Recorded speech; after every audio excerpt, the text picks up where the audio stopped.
I came to the realization you either get paid for your time or you get paid for what you know. So I found that a lot of times when I confronted with a problem I can't solve, it's just stop, disconnect, reset the mind, think about something different. And that's been something I still employ constantly today. But again, it goes back to what we were talking about earlier, just being able to adjust to where life's at, whatever season of life you're in. And being really authentic and honest with yourself. Perfect. Well, Josh, thanks for jumping into the conversation today. As just a theme for this podcast, we're really going to take a look at your background, what's kind of gotten you where you are today, and then at the end, kind of reveal what your definition of success is and what that means for you. So I want to take us back really to the very beginning of Josh's a few years into your life, but let's say 10 years old, kind of you wake up in the morning, you're walking out of your bedroom, you walk into the kitchen, kind of what do you see? Paint me a picture of your childhood at that age. Yeah, absolutely. So I'm the oldest of four boys. There's six of us in the house. It was a rather crowded and loud house, obviously, as you imagine, with four boys running around like crazy. We were a very blue-collared family. Didn't have much in the way of material blessings or material stuff. But growing up, we were always in the garage working on something. My dad always had some project truck or car in there. So from a very early age, I got exposure to work with my hands, which is a skill that I still use today and still enjoy today. And we had a little bit of an entrepreneurial family. My dad had tried a couple of ventures and kind of gave us the entrepreneurial spirit or drive. I remember very distinctly the first really venture into entrepreneurship, if you will, as a young kid was my dad had sourced, and I don't know where, a bunch of these saplings. So little trees, yearlings, they called them. They were cherry trees, walnut, things like that. And he wanted us to go and sell them. So true story, we had one of those little red flyer Reagans. I packed the thing up with trees and I literally dragged the thing behind me going door to door and went and sold these little trees just as a way to generate some extra money. So very early I had exposure to kind of just having to do the work, if you will, go do the grind, if you will, of sales and learn very much the difficulty of going door to door, knocking and all that. So it was a very interesting from that standpoint, just getting exposed to sales. But yeah, we weren't a very wealthy family, so we had to kind of have to just figure things out on our own. I remember we didn't have money to put gas in our car, so we would literally ride our bicycles everywhere, and that eventually turned into a love of cycling, which unfortunately I don't do much today, but that became a big part of my life was cycling. And so there was so many aspects of growing up that really framed and crafted, I guess, who I became as a person. And a lot of that was just hard work. You got to get out and you got to do the hard work. And I think there's a big component to that. Yeah, I love hearing the stories about how your father kind of had projects going on, showed you how to fix things with your hands, also pushed you to go out and, use your intuition and some of your skills and learn how to sell door to door with the sapling story and things like that. Now, you mentioned you had a larger family. Where were you at in that family? I know you had brothers. Were you kind of oldest, in the middle? I was the oldest. Oldest of the family. Now, did the others in your family also have to go out or want to do some of those things, or did they have different interests at the time? Yeah, so most of them had different interests. I think I had the most entrepreneurial spirit out of the four of us. Okay. My little brothers would tag along and help from time to time, but most of the time it was me driving it, putting everything together, going out and doing it, and they just come along and say they wanted the money. So that's what they, it's our big brother making a couple bucks, and they thought they wanted part of that, so they would come along and do that with me. So now the idea of the saplings, that came from your father. Correct. And then did the door-to-door style kind of change from what he instructed you, and you kind of put your own little spin on it at that age, or were you following directions kind of at that age? That's a good question. I just knew that's what you had to do. Okay. It wasn't like, hey, son, go door to door. It was, I need to sell these and people are in their houses, so I need to go to where people are at, which are in their houses. And so that was a natural, logical conclusion for me, was that's what you do. Yeah. I remember even a couple years further, again, one of these weird things my dad got into was this product for washing people's cars. Okay. And so at this point I was a little bit older, so I was able to ride my bike, 4 or 5 miles away from home, rather than just around our neighborhood. And I literally all throughout Grand Haven where I live, I went door to door selling this product to wash people's cars. And I remember distinctly, this is at this point, probably early 90s, making $1,000 in a week. Wow. Which is Yeah. great money for a 12-year-old in the 90s, right? And just being blown away by that. Obviously, I couldn't maintain that for a long term, but just to put the effort in, and every single day I'd wake up and I would go and sell this product. And I think people honestly bought it because I was a cute little boy, and they're like, kind of Boy Scout cookie type of deal. Mm-hmm. But it worked, and it's kind of where I got my start into selling and get comfortable with developing, if you will, the soft skills. Yeah, love that story, and your ability to take a product that you developed with your dad, or that your dad brought to you as part of the kind of family entrepreneurial spirit, knowing that we needed to do what we had to do to put food on the table and kind of make things happen, right? And you ran with that and absolutely took the approach that needed to happen to make good revenue too, and make some early dollars. As great, $1,000, right? Love that. Now, as you're even thinking through the journey from your family, can you tell me a little bit about the environment? Like, were you in West Michigan? Where were you located? And tell me a little bit more about that. Yeah, so I was born and raised in Grand Haven. Other than a couple of years where I was in college in Florida, we still live in Grand Haven, so heavily plugged in that community. We are heavily plugged into a local church. I was actually homeschooled from 4th grade all the way through high school. So I had quite a big homeschool community as a result of that. So I had a really big community around me as far as friends and peer group and stuff like that, which was really nice. So it's a blessing and a curse. I think staying in the same place your entire life. The blessing is you got comfortability, familiarity, you got a network of people around you. The curse part is that you start to get really jaded or only see the world through one lens, which I think is a challenge you have for staying in one place all the time. But yeah, it was great. Growing up in Grand Haven was great. We had a great childhood. Like I said, we weren't wealthy, but I'm glad we weren't. That really taught me how the value of work and the value of money and the value of what you put in, what you get out. Learning how to work with my hands, things like that were just invaluable skills that I still leverage and use today. Yeah, I'm confident that as we get to farther along in this conversation and towards your definition of success, that it seems like it's going to build a lot on some of these things that were instilled upon you from your family and community, your church, and that homeschool network, which I think we have a little bit of that in common. Yeah. Both kind of raised in this area, homeschooled, probably played some sports together back in the I probably did. With your brothers. Yep. That's right. I think we did talk about that. I think you played with my brother, Ben. Yep. Yeah. Long time ago, right? Now, as you think about your career, you've started it off. You've kind of built that foundation of hustling, right? Doing what it took to build up customers and sales from a super young age, and saw some early success with it. What's next in your path? Yeah. So I honestly, once I got past, high school, there was a lot of what do I do with my life? I think everyone hits that point. And you talk to people, even guys that are older than me, they still ask that same question. What am I doing? What's my direction in my life? But the reality was, I didn't know what I wanted to do for many, many years. And I struggled with that. And it took a number of different career paths that ended up where I'm at today, obviously. And it's kind of a crazy how everything kind of eventually lines up the way it does. But for me, it was, I came to the realization, you either get paid for your time or you get paid for what you know. And if you get paid for your time, it's essentially the clock in, clock out, I push a button every day type of work. And there's value in that, and there's obviously necessity for that. But I learned that you get paid more, and your value to an organization is much greater with what you know, your knowledge, your experience, your skill set. And I remember really understanding that, or starting to come to the realization of that fact in my mid-20s. At this point, I was got married young. I had my daughters, we have twin daughters, had them when I was 20 or 21 years old, actually. So I was a young dad, young family, and really still trying to figure out life. And it wasn't easy. It was a struggle, obviously. But it was at that point I realized I needed to really focus in on growing and developing my skill sets. To where I had the knowledge that companies or people would want to hire or want to have, versus just my hours, my time, my effort.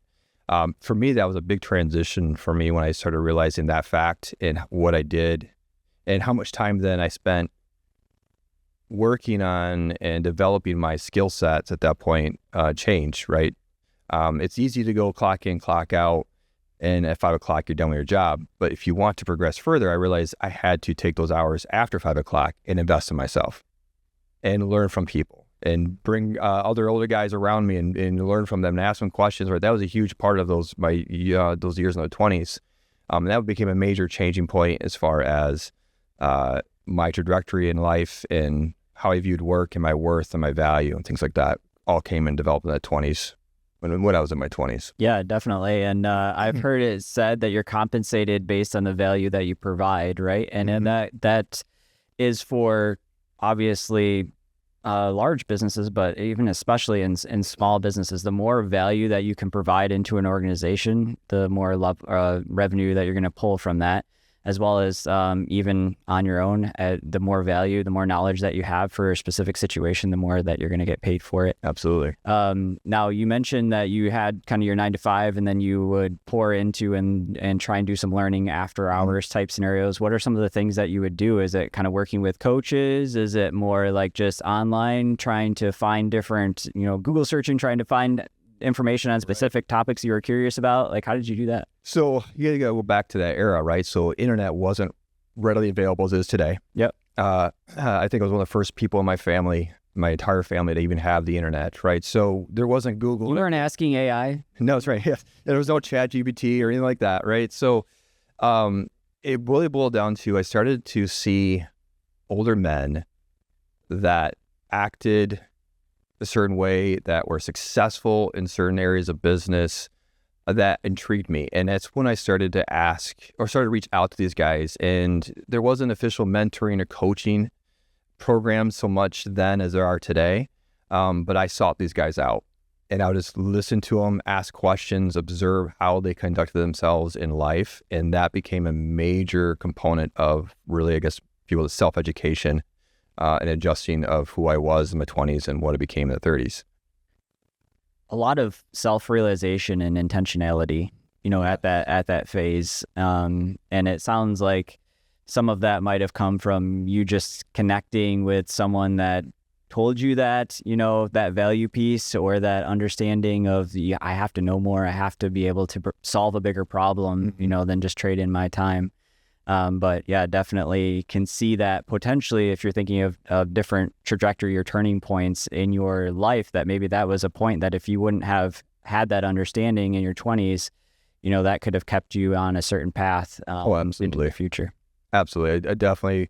I look back and there's several guys in my life that I would call out as major change point relationships, right? Where my relationship with them really changed who I was as not just in business too, but as a father and a husband. They became very influential and very necessary. It also then, fast forward a little bit, right? It also gave me a passion then to mentor other young men. Love it. Right? Because I needed it. I still need it today. I love talking to other people and business owners and entrepreneurs and learning from them because there's so much we can learn from each other. But then having guys who were willing to pour into me when I was younger and then now taking time to do the same for others, that's huge. And it's very, very interesting. I was reading a book, and to kind of digress here, called The CEO Next Door. Okay. I don't know if you ever read that. It's a great book. And one thing they noted in there, it was they found that successful CEOs weren't the ones that had the most amount of mentors, but the ones that had the most amount of mentees.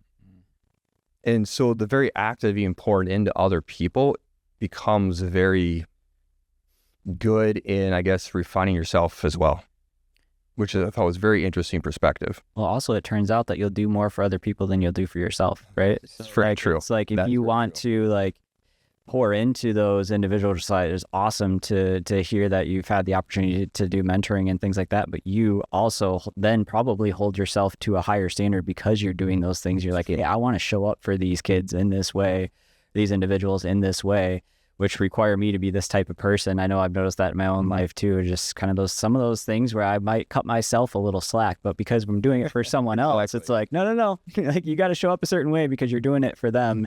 And the way that you're prepared for that conversation, the way that you tell that story might give them insights and excitement that could change their trajectory in their life like someone did for you, right? Exactly. And that's awesome to hear. Now, as you think about some of those times in your 20s and early on in your career, I know you've mentioned a lot of things that sounded very intentional, but were there some things that you think back on as like, man, there's no way I could have planned that. Like that was luck or whatever you want to call it. Like, are there any scenarios like that where you're like, I don't know how that happened?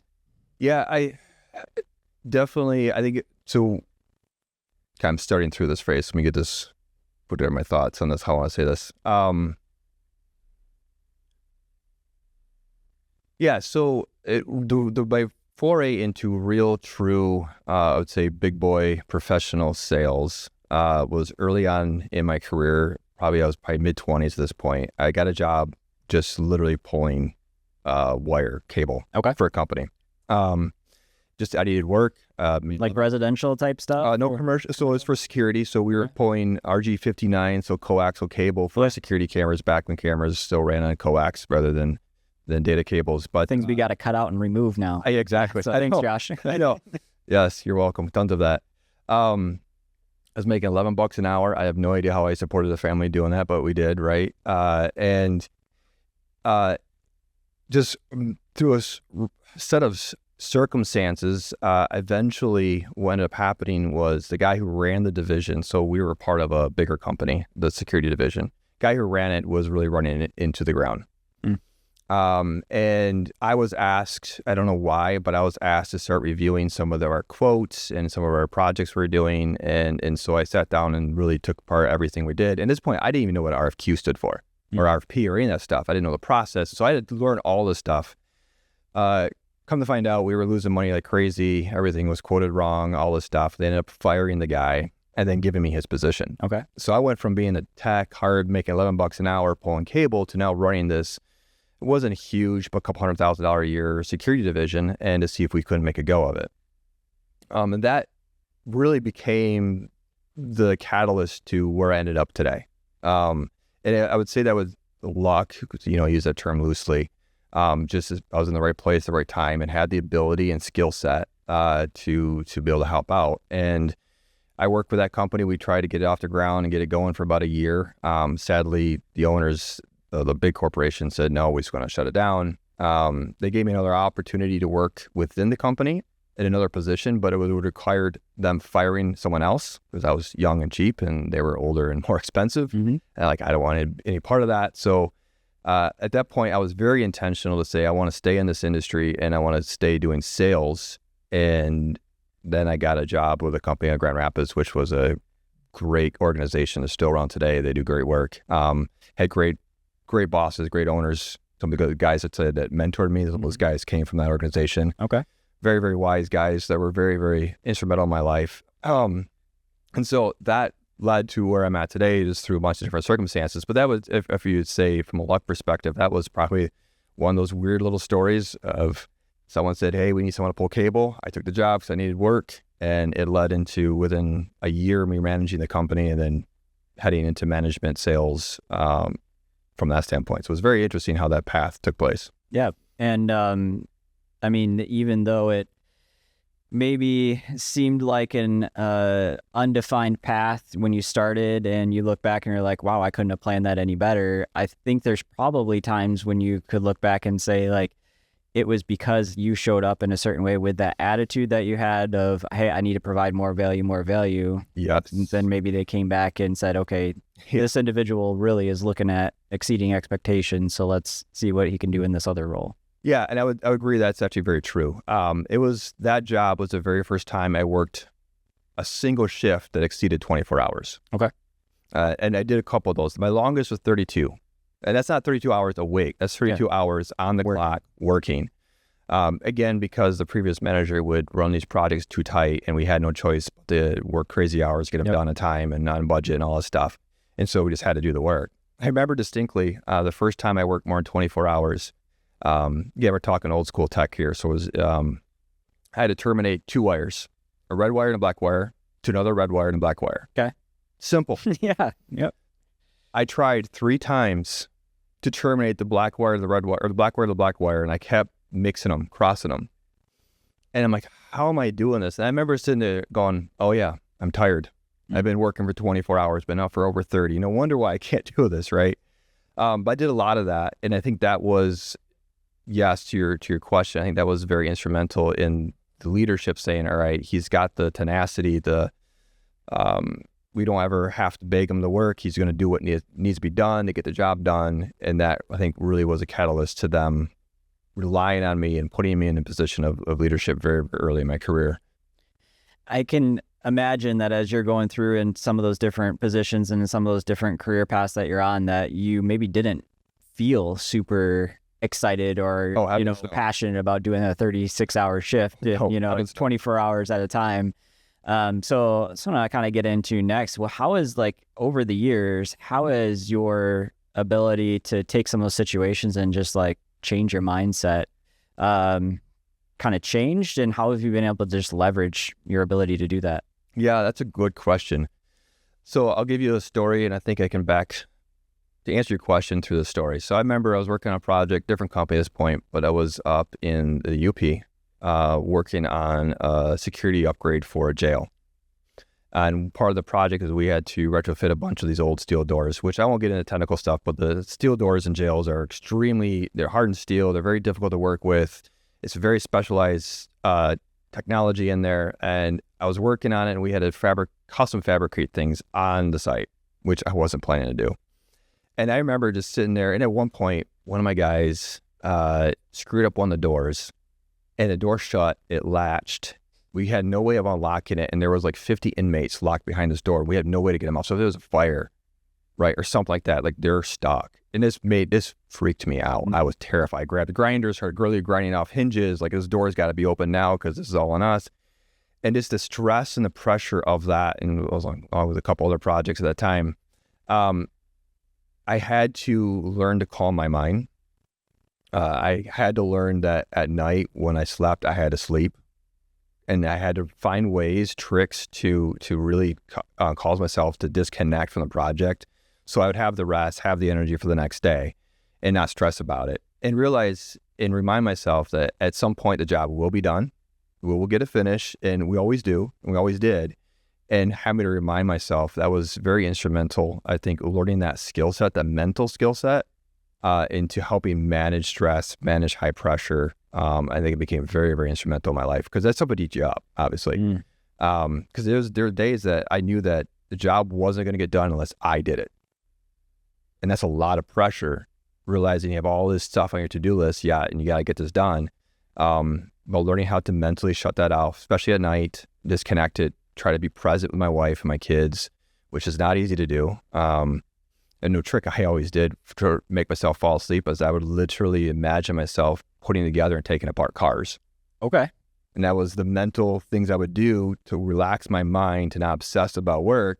So I had to find things to refocus my energy on when I wasn't at work in order to be able to do my work when I was on the job, right? So those are some things I learned to do. But it's not easy. Even today at 44 years old and having done many, many of these projects now, there's still stress, still times to wake up at night worrying about whatever, right, in the business. And so I have to constantly rediscipline my mind to relax when it needs to relax, so I can focus when I need to focus. And again, back to that intentionality piece of the night before, you understanding a process that you can go through to be able to get the sleep that you need, to be able to show up the next day in ways that you need to show up, so that you have the capacity to be able to solve the problems that you need to solve.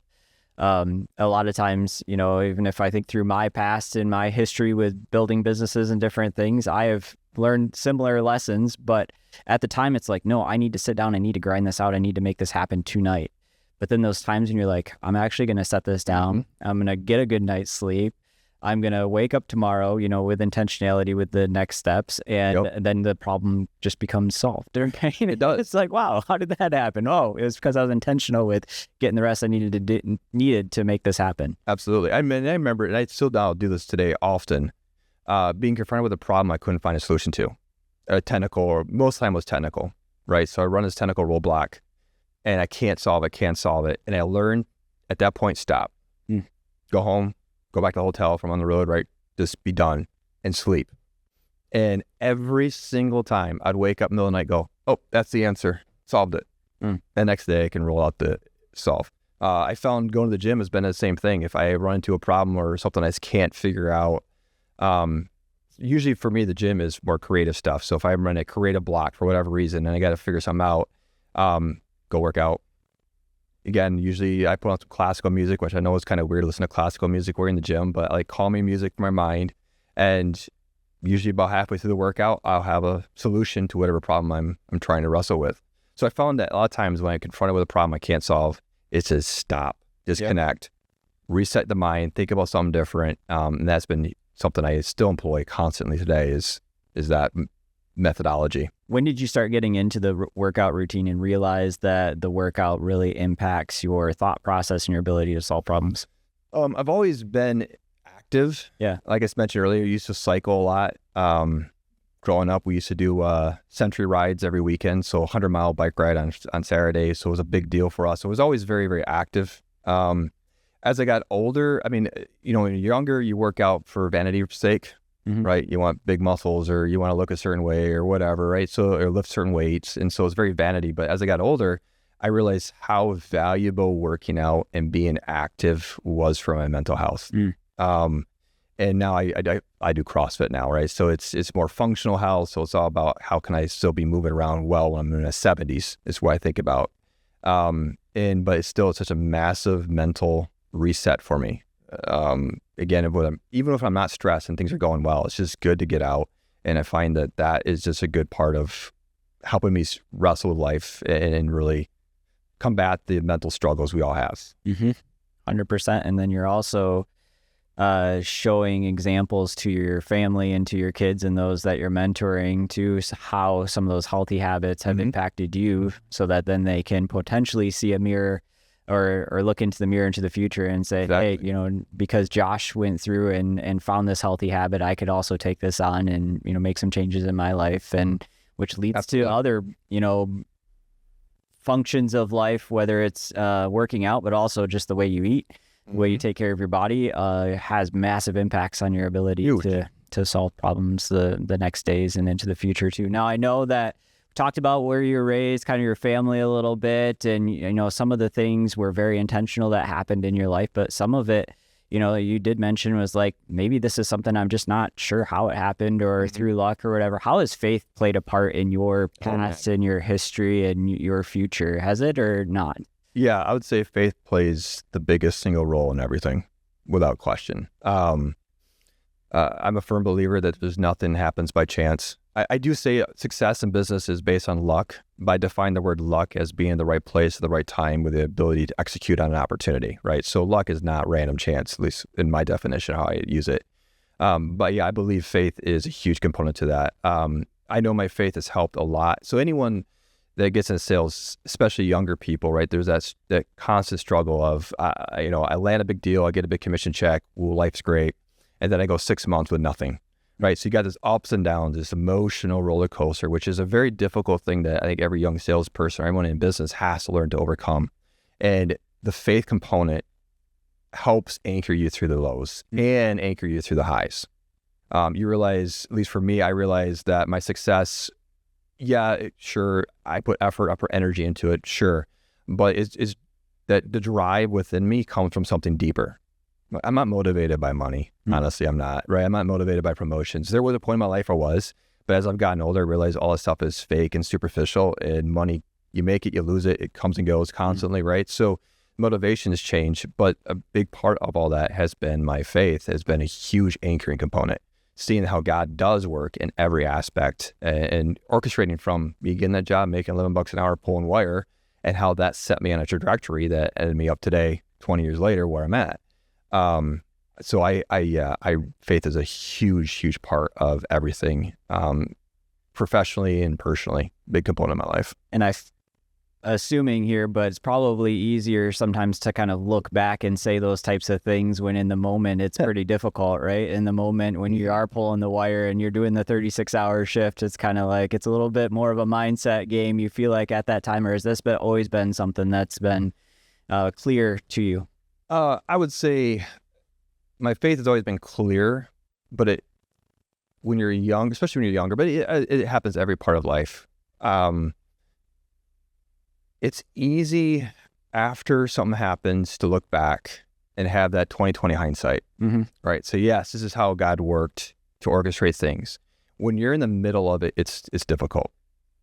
God told the Israelites that they were supposed to build these things called Ebenezer's, not Ebenezer screws like on, the old Christmas story, but Ebenezer's are piles of rocks, stones of remembrance. The idea was that you would set these stones of remembrance throughout the land of Israel. And as you're walking through town, right, your kids will go, Dad, what's that pile of stones for? And it represents something God did for them in their life, or something God did in regards to the nation of Israel. And I think as people of faith, we need to have stones of remembrance in our lives, whatever that might be. Ways to recall and remember what God has done. So when you're in the midst of everything being really difficult and hard, and you're like, okay, there's no path forward, there's no light at the end of the tunnel, you got to look back and go, well, I've been in this spot before, or in even worse spots or more difficult situations, and we've made it through every single time because God has provided every single time. And every time it does happen, we look back and go, oh my goodness, that's amazing. And so as I've gotten older, thankfully, the time between me getting frustrated or depressed or struggling with a difficult situation to me realizing God's still in control, that time is shorter and shorter, but still exists. Unfortunately, that's just human nature. So I try personally to remind myself and remember how God has provided many times in the past as a way to help navigate the difficult challenges and dark times that we still always all live through, right? Yeah, even just in life in general, but small businesses, entrepreneurs, business owners, like it is something where you experience extreme highs and extreme lows, and there's a valley between that you need to be understanding of. There is a future, there is a path that I just don't see yet. Yep. And, the more that, exactly what you said, the more that you experience those types of things, the more you're able to bounce back from it because it's going to happen. And the more that you're able to reground yourself and just move on to the next thing. I know that for me, I've been exploring getting more and more into the mindset ideas, faith ideas, as well as the more routines and just being more structured with my day and my life and things like that. How have kind of your daily routines, you mentioned being present with your family, which I love. You mentioned working out, which I love. Like, how has routines been something that's been important to you? Not so much. Kind of, how's that been over the years for you? Yeah, it's a good question. Routines are an interesting thing, I think. I've found that if you're not careful, your routine becomes too important to where things suffer for the sake of the routine. So I say that as kind of an asterisk or caveat, but at the same time, I think routines are important and valuable, but they change. And that's one thing I'm learning. So we're in this phase where we're kind of semi-empty nesters. So we have just two daughters. They're twins. They're 22. One just got married this past July. Her and her husband live in Chicago, and our other daughter is at Cornerstone University here locally in pre-med. And so she's got many years of school in front of her. She wants to be a doctor. But she's, home in the summertime, but working most of the time. So we're semi-empty nesters. So our routines shifted quite a bit. It was for years, I traveled extensively. So I would wake up Monday, get home Friday, live out of hotels, right? That was a big part of my life for many years. Now I work from home. I hardly ever leave, so I have to go to the gym, right? That's about all I do, leave or to come here. But my wife now has a very, very high stress, high demand job, and she's in school full time to get her doctorate. So, life has changed. So now my routine is I do my job for my businesses, and then I do whatever I can to support my wife where she's at, because her workload is greater than mine, and her stress is greater than mine. So one thing about routines is I think they're good to have and good to implement. And for me, a big component again is that time for what's the word I'm looking for? Can't remember it. Like to rejuvenate and refresh. Yeah.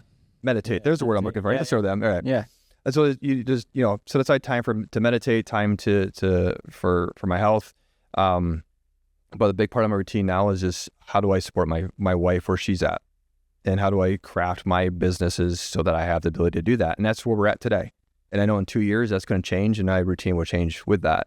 And so routine, I think, is great. I've personally never really put a lot of emphasis on it because there's so much of life changes. And I've seen people who tend to struggle when life changes. They have a hard time adjusting their routine.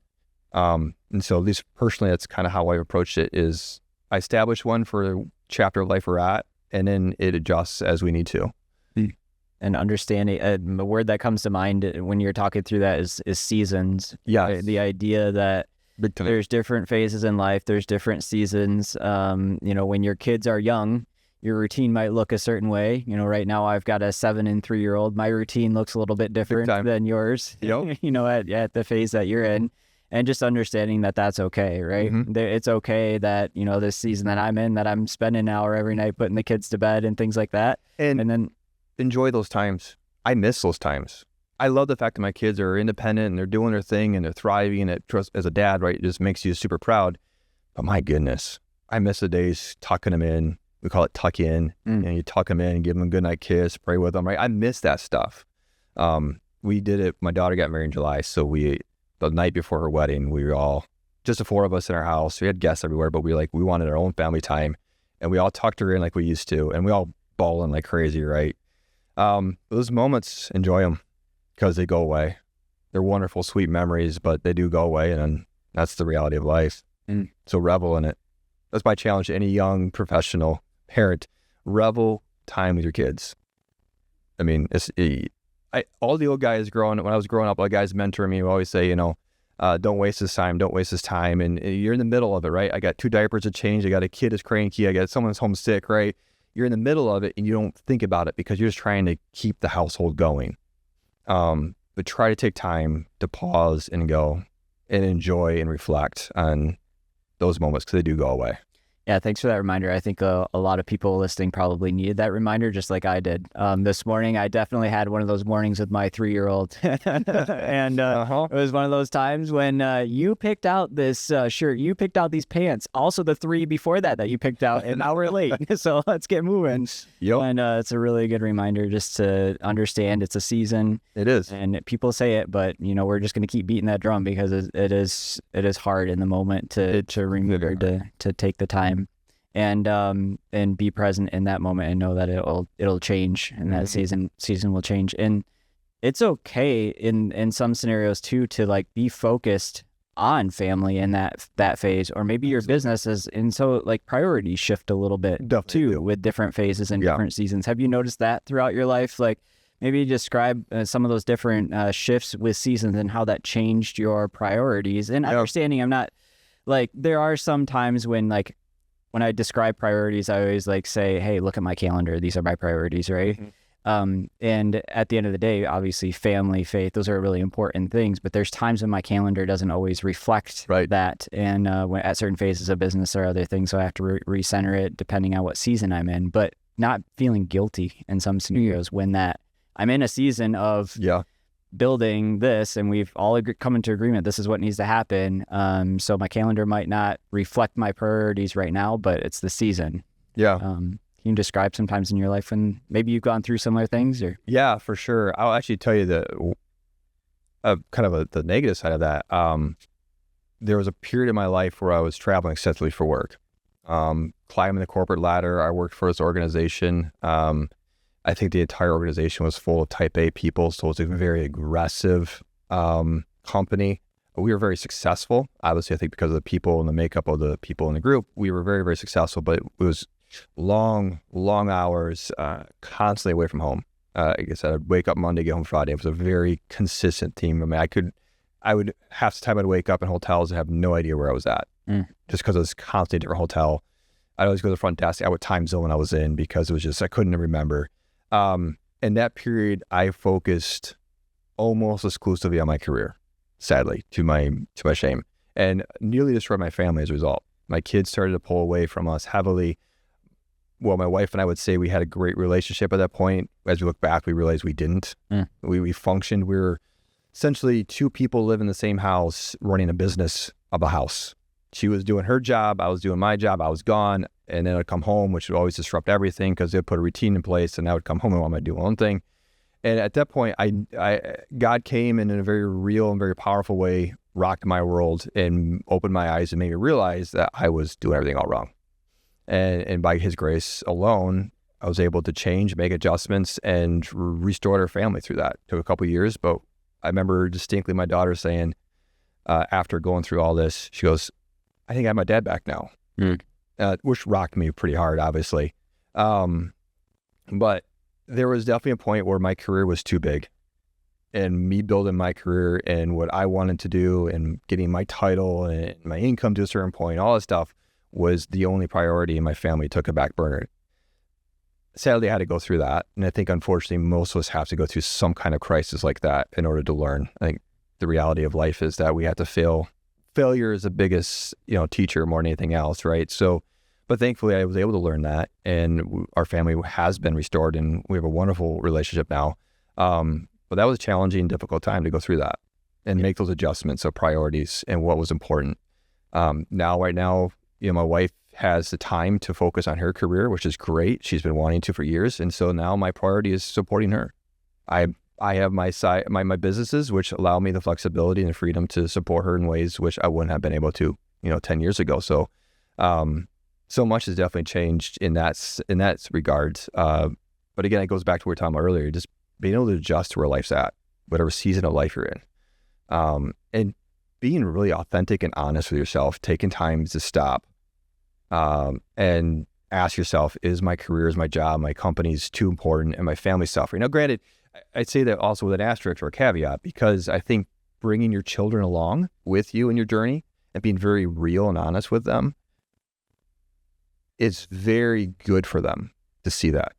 Unfortunately, most of my daughters have said they don't ever want to be an entrepreneur after seeing what I've gone through.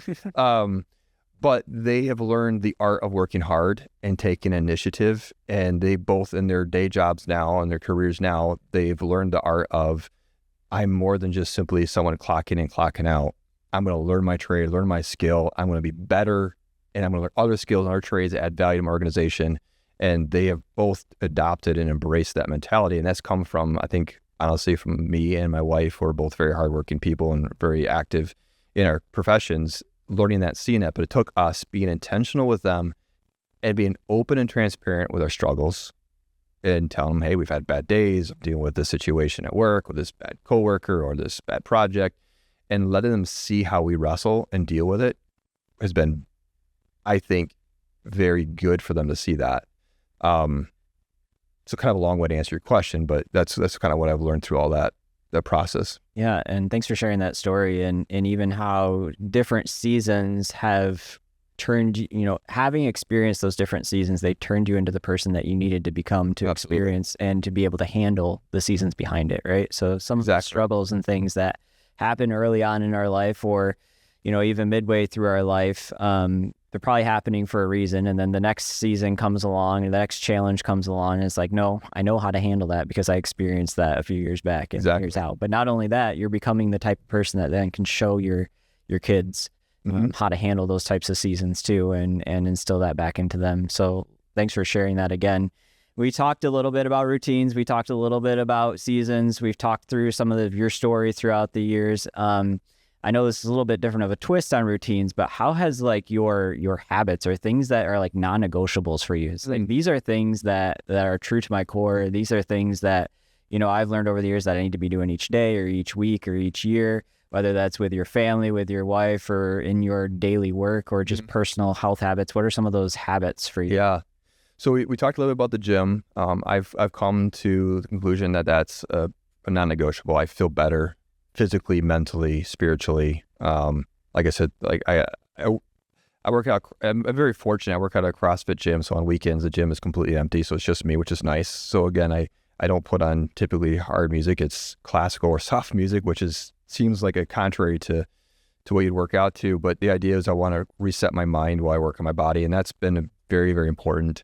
Another big piece is, or if you will, routine is my involvement. My church involvement is huge.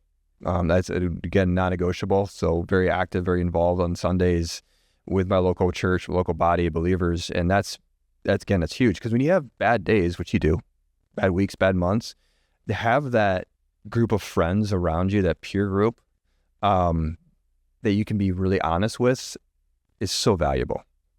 And so that's a big component for me. And the family piece, obviously, just spending time with my family. Again, of course, that's obviously changing. And trying to set aside time to think. Again, going back to the book I read years ago called The CEO Next Door, they talk about that one of the biggest struggles CEOs have, or anyone in leadership, is classify it that way, is they don't spend enough time thinking. Just thinking. We're constantly taking in information, right? You get the news coming at us. We have social media. We have all this stuff coming at us. How much time do we stop and try to clear our head and think? And that's something I traditionally have been very good at, setting aside time on a daily and weekly basis. And unfortunately, I give it everything. Then you get lazy and it goes away. And then, so this year is part of the things I want to redo in my life. New year, new start, is to reincorporate time just to think and meditate, and how valuable that is just in clearing through all the noise, cutting through it all, and helping reset priorities. Because we all get buried, right? I mean, every day you wake up, there's a new fire, a new problem you got to solve. And if all we're doing is chasing and solving problems, we really aren't making progress. We're just kind of keeping our head above water. So those are things that I try to implement. For me, it's the mornings. My morning routine is important. When I wake up, it's usually quiet in the house and just taking time to sit, think. I read the Bible, just to reset my mind and my thoughts before I get the day started. I love that intentionality and clarity around what's important, what are the priorities. I'm not just putting my head down and grinding, because that's part of my past. Like, I used to just be like, all right, it's 3 a.m, time to grind. I don't even think, I just, attack the day, right? Exactly. Put my email inbox and go. And that's a bad way to approach the day. Yep. And you learn that just taking the time, slow it down, be very intentional, think through, okay, what's the most important things that actually need to get done by me to move the needle. But even understanding before that, like, where are we going? Like, what's the purpose? Like, what's the vision? What's the future, ideal case going to look like? So that then you can actually define those priorities. And that takes a lot of intentionality with the habit of thinking. And it does some time in like getting clarity around that. Because if that's foggy, your direction and the actual path that you're going might not be where you actually want to end up. And you'll just look up one day and be like, oh, shoot. Yep, exactly. How did I get here? And, we're all going to have regrets in life. That's the sad reality, is we're all going to have regrets. We're all going to look back and go, I should have done, should have said, should have whatever, right? It's nothing, you can't ever get away from that. But if you can reduce the number of regrets and learn from those mistakes, then there's value in it.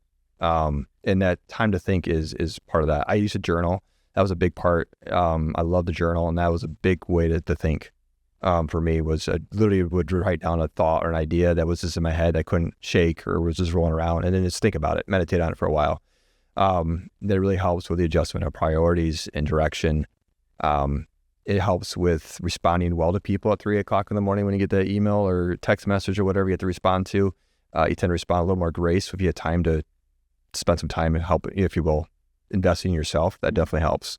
And it helps obviously with the home front too. I mean, if you're constantly under pressure, I've seen this in my own life. If I'm constantly putting fires out, it actually became a joke in my family for a while. Every time someone would come to me and say, hey, Dad, or hey, honey, if my wife came to me, I'd be like, what's wrong? What's broken? I always responded that way. I always assumed there was something that needed to be fixed. So I was always in fix-it mode. And so instead of responding with grace, like, hey, what's up, kiddo? What do you need, right? Or how can I help you or whatever, I was responding with, like, what problem now do I have to solve?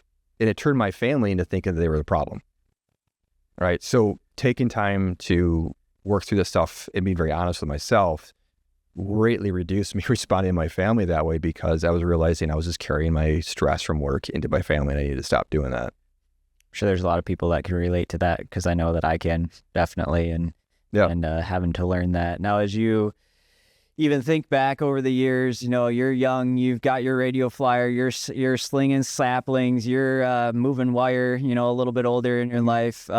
If you had the chance to kind of go back and tell yourself, hey, about the future, about what success potentially could look like and things to set your priorities straight, just kind of think through maybe something that you would tell someone at that age or yourself back then. I think the biggest thing I would tell myself, if I was going to go back do that, would be embrace the journey. It sounds cliche-ish, because it really, in many ways it is, but there's so much truth in that. because you can't shortcut success. I think, especially as I've talked to other young guys, there's this desire to shortcut success. We want to be where our parents are today when we're starting off in life, right? Which we can't do. And so we tend to, and we see this with the advent of AI, I think even too many times now, companies are trying to shortcut success, thinking that they're going to implement these tools, these systems, and they're going to make life easier. The reality is they're just a tool. You still have to go through the effort, the work, the grind. You can't, unfortunately, eliminate or reduce the grind component of business. You can't.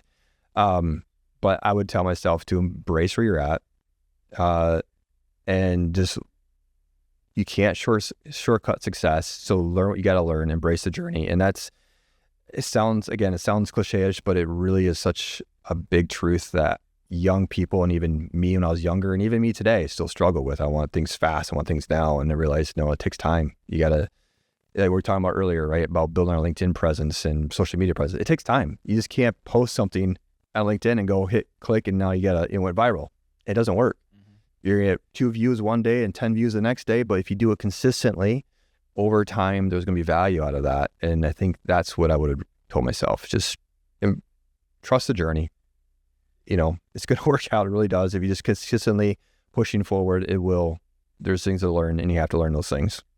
Yeah, love it. Thanks for sharing that piece of advice. And it's definitely some of those things that you're in the journey, and it's taken, again, back to even my story about this morning, and stories that I have in business that I've just sat down and just kind of looked at the wall and been like, oh my goodness, this is tough. This is not an easy part of my story, but yet it's turning me into the type of person that can handle these types of things and solve bigger problems and provide more value to the world and to my family and to those that I come in contact with. So it's because of these things that are happening that can allow me to do those things.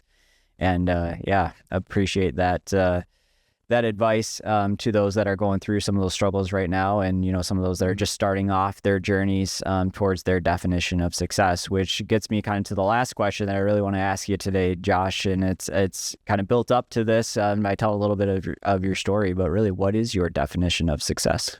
Yeah, that's a question I have honestly wrestled with for many, many years, and I think in some ways it changes as you grow. All right, if you would ask me that question in my mid-20s as I was getting started professionally, I would have said, a title, a certain income level, a house, cars, whatever, right? All those material things, which are very much drive you. And obviously we work to make money, we work to provide, which is valuable. But I think it was an old boss of mine said this, and I think how he said it and his philosophy was very good.